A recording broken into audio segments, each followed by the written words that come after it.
अभी भी स्टार्ट नहीं हो रही है गाइस, तो जा रहा हूँ सर्विस सेंटर दिखाने की भी क्या दिक्कत है। आ गया हूँ guys service centre, let's see क्या दिक्कत है।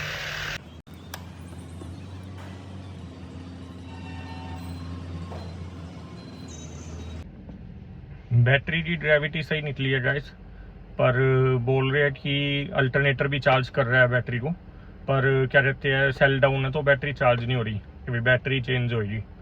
अब बैटरी बदलवानी है तो 1-1.5 घंटे में आएगी, फिर देखता हूँ कि भाई हाँ बैटरी से स्टार्ट होती है या नहीं।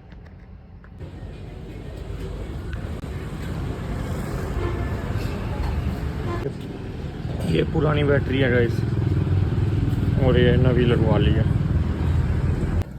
स्टार्ट करके देखता हूँ गाइस, लगवा ली है नई बैटरी, देखते हैं स्टार्ट हो या नहीं। हो रही है स्टार्ट, यानी कि बैटरी ख़राब थी, उसके सेल वीक हो गए थे। ग्रेविटी नहीं बताती कि हाँ बैटरी का इशू है या नहीं है, सेल भी डाउन हो जाते हैं। तो गाइस जैसा आप देख सकते हो बैटरी चेंज करवानी पड़ी है। 2.5 साल कुछ हो गए थे बैटरी को, 40,000 किलोमीटर चली थी। तो अब बैटरी के सेल वीक हो रहे थे, ग्रेविटी दिखा रही थी कि भाई हाँ सही है, पर सेल वीक हो जाते हैं।